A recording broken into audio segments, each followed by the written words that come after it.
Agentes públicos. Conceitos. Toda pessoa física que exerce uma função pública é um agente público. Classificação: agentes políticos, agentes administrativos e particulares em colaboração com o poder público. Os agentes públicos estão no mais alto escalão do poder público, são responsáveis pela elaboração das diretrizes governamentais e pelas funções de direção, orientação e supervisão geral da administração pública. Suas características: sua competência é a origem da Constituição Federal, não se sujeitam a regras comuns aplicáveis aos servidores públicos em geral. Normalmente são investidos em seus cargos por meio de eleição, nomeação ou designação, não são hierarquizados subordinando-se, então somente à Constituição Federal. A exceção: os auxiliares imediatos do chefe do executivo são hierarquizados, pois se subordinam ao líder desse poder. Agente administrativa: atividade política de natureza profissional, permanente e remunerada, sujeitos à hierarquia funcional e ao regime jurídico estabelecido pelo ente ao qual pertence. Certo vínculo entre o agente e o ente é um vínculo de natureza permanente. Servidores públicos: são titulares de cargos públicos efetivos e comissionados. São vinculados ao seu cargo por meio de um estatuto estabelecido pelo ente contratante. Empregos públicos: são os ocupantes de emprego público, são vinculados ao seu emprego por meio da CLT. Temporários: os temporários são contratados por tempo determinado para um excepcional interesse público, temporário, remunerado e vinculado à administração pública e é feito por meio de um contrato de direito público e não de natureza trabalhista. E é feito por um processo seletivo. Particulares em colaboração com o poder público: tem os agentes honoríficos, são cidadãos que transitoriamente são requisitados ou designados para serviço público devido à sua honra, sua conduta cívica ou de notória capacidade profissional. Geralmente atuam sem remuneração, são os mesários jurados. E os agentes delegados são particulares que exercem determinada atividade ou serviço por sua conta e risco e em nome próprio, sob permanente fiscalização do poder contratante e por meio de descentralização por delegação. São eles autorizatários de serviços públicos, concessionários de serviços públicos e permissionários de serviços públicos. Por fim, os agentes credenciados são os particulares que recebem incumbência de representar a administração em determinado ato ou praticar certa atividade específica, mediante remuneração do poder público credenciante. Poderes e deveres administrativos. Certos deveres. Principais deveres impostos aos agentes administrativos é o poder, né, dever de agir, poder dever de agir, dever de eficiência, dever de probidade e dever de prestar contas. O poder dever de agir tem que agir em caso de determinação legal e o administrador precisa ter possibilidade real de atuar. Agir é um dever legal do agente público. A inércia do agente é caracterizada como abuso de poder na modalidade da omissão. E a administração também responderá pelos danos patrimoniais ou morais decorrentes da omissão na esfera civil. O dever de eficiência: temos vários exemplos dispostos no corpo do texto constitucional, como possibilidade de perda de cargo de servidor estável em razão de insuficiência de desempenho,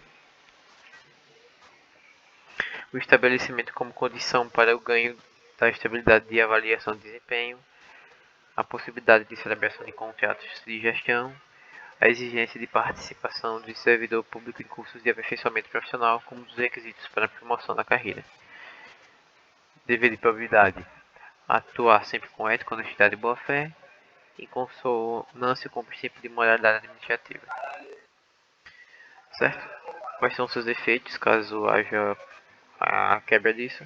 A suspensão do direito político, a perda da função pública, o ressarcimento horário e indisponibilidade dos bens. Por fim, o dever de prestar conta é um princípio da indisponibilidade do interesse público. Artigo 70, parágrafo único.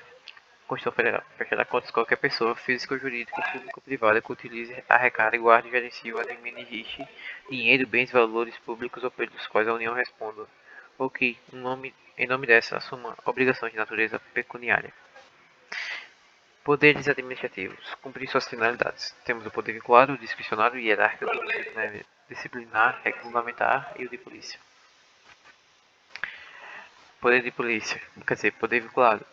O administrador pode fazer o que a lei determina, só pode fazer o que a lei determina e não tem poder de escolha. O agente público não pode fazer considerações de conveniência e oportunidade. Praticará um ato ilegal, caso faça isso. Sendo assim, o ato deve ser anulado. Poder discricionário. Há uma margem de escolha, certo? Há um mérito administrativo e sempre tem que respeitar os parâmetros da lei. Poder hierárquico. Há uma subordinação entre os órgãos e agentes, sempre no âmbito da mesma pessoa jurídica. Não há subordinação e hierarquia entre pessoas distintas entre os poderes da República e entre a administração e o administrado. Prerrogativas. Revisar os atos dos subordinados e, nessa atribuição do poder hierárquico, manter os atos vinculados legais e os atos discricionários legais convenientes e oportunos. Convalidar os atos com defeitos sanáveis, anular os atos ilegais, revogar os atos discricionários legais inconvenientes e inoportunos. Aplicar sanções aos servidores que praticarem infrações funcionais. Certo? Tem como delegar a competência ao ato discricionário revogável a qualquer momento. Excepcionalmente, a lei admite a delegação para um outro órgão. Certo? Artigo 12. Um órgão administrativo e seu tutelar poderão, se não houver impedimento legal, delegar parte de sua competência a outros órgãos ou titulares, ainda que estes não lhes sejam hierarquicamente subordinados, quando for conveniente, em razão de circunstâncias de índole técnica, social, econômica, jurídica ou territorial. Características da delegação. Não podem ser delegados a edição de atos de caráter normativo, a decisão de recursos administrativos, as matérias de competência exclusiva do órgão ou autoridade. As consequências não acarreta renúncia de competências. O ato de delegação e sua revogação deverão ser publicados em meio oficial. Cancela o exercício da atribuição e não a titularidade, pois pode ser revogada a delegação a qualquer tempo pela autoridade delegante. Avocação competência. Avocar é um ato discricionário de um superior hierárquico que traz para si o exercício temporário de uma boa atividade. É uma medida excepcional e deve ser fundamentada. Não pode ser avocada a competências exclusivas do subordinado e desonera o agente de qualquer responsabilidade relativa ao ato praticado pelo superior hierárquico. Certo? Poder disciplinar. Ele é usado para punir internamente seus agentes. Também pode punir particular que tem algum vínculo jurídico com a administração. Em regra discricionária, algumas vezes é vinculado. Essa discricionalidade se encontra na escolha da quantidade da sanção, não na faculdade de punir o infrator, pois punir é um dever. Certo? A punição não é discricionária. A quantidade da punição que em regra é discricionária. A lei aponta precisamente a penalidade ou a quantidade dela, que deve ser aplicada para determinada infração. O poder disciplinar será vinculado, certo? Porque ela aponta a punição.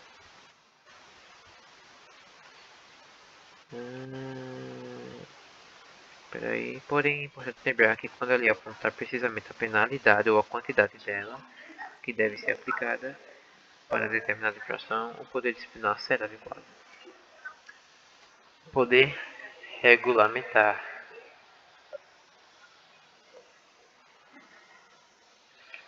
Poder regulamentar. duas formas de manifestação do poder regulamentar: ao decreto regulamentar e o autônomo, sendo que o primeiro regulamentar é a regra e o segundo, que é o autônomo, é a exceção. Regulamentar, também denominado como executivo ou regulamento executivo, é uma prerrogativa dos chefes do poder executivo de regulamentar a lei para garantir sua fiel aplicação. Ela não pode inovar o ordenamento jurídico, não pode alterar a lei, não pode criar direitos e obrigações. Caso o decreto regulamentar extrapole os limites da lei, haverá quebra do princípio da legalidade. Nessa situação, se o decreto regulamentar for federal, caberá ao Congresso Nacional sustar os seus dispositivos violadores da lei. O exercício somente por decretos do chefe do Poder Executivo, Presidente da República, Governador e Prefeito, sendo a competência exclusiva, indelegável a qualquer outra autoridade. Sua natureza de secundária ou derivada. Prazo para regulamentar. A lei a ser regulamentada deve apontar. A ausência do prazo é inconstitucional. Enquanto não regulamentada, a lei é inexequível, não pode ser executada. Inexequível. Se o chefe do executivo descumprir o prazo, a lei se torna exequível, pode ser executada. A competência para editar decreto regulamentar não pode ser objeto de delegação. Decreto autônomo. Quando o presidente da República vai tratar mediante decreto de determinados assuntos sem lei anterior. O decreto autônomo não depende de lei, certo? Ele inova o ordenamento jurídico, ele tem natureza primária ou ordinária e o presidente da República poderá delegar as atribuições mencionadas para edição de decretos autônomos aos ministros do Estado, Procurador-Geral da República ou Advogado-Geral da União, que observarão os limites traçados nas respectivas delegações. Certo? Resumindo, decreto de execução é a regra, pode ser editado pelo chefe de executivo, não inova no ordenamento jurídico, tem que ser um amparo de uma lei, necessita de um amparo de uma lei, é competência exclusiva, não pode ser delegável. Já o autônomo é a exceção, somente pode ser editado pelo presidente da República, inova nas leis, é de competência privativa e pode ser delegável de acordo com o artigo 84. Temos o poder de polícia, ele é discricionário em regra, pode ser vinculado nos casos que a lei determinar. Os atributos da polícia: discricionalidade, ele em regra discricionário, há mais liberdade, se ela exigir, tem que ser vinculado. Também a manifestação da discricionalidade do poder da polícia, majoração da quantidade da pena aplicada a quem cometer uma infração sujeita à disciplina do poder de polícia. Os princípios da razoabilidade e da proporcionalidade, que velam a aplicação da pena em proporção superior à gravidade do fato ilícito praticado. Tem a auto-executoriedade, executar diretamente as decisões decorrentes do poder da polícia, sem precisar recorrer ao judiciário. A auto-executoriedade não é absoluta, é uma natureza relativa. Para que seja auto-executório, tem que ser exigível e executório ao mesmo tempo. Essa exigibilidade é conduta prevista na norma, caso seja infringida. É uma coerção indireta. Se recusar a aceitar a aplicação, a sanção, né? O particular, aí somente poderá ser executada por determinação judicial, certo? E a exigibilidade é uma característica de todos os atos praticados no exercício do poder de polícia. A executoriedade, caso ela seja desrespeitado, há uma aplicação de coerção direta. Tem que utilizar força para garantir a aplicação da penalidade sem precisar recorrer ao judiciário. O ato de polícia para ser auto-executório precisa ser ao mesmo tempo exigível e executório, certo? Nem todos os atos da polícia são auto-executórios, certo? A coercibilidade, caso ocorra resistência, pode usar força, independente da autorização judicial. Tem que ter uma moderação nos meios utilizados, certo? E é imposto administrado.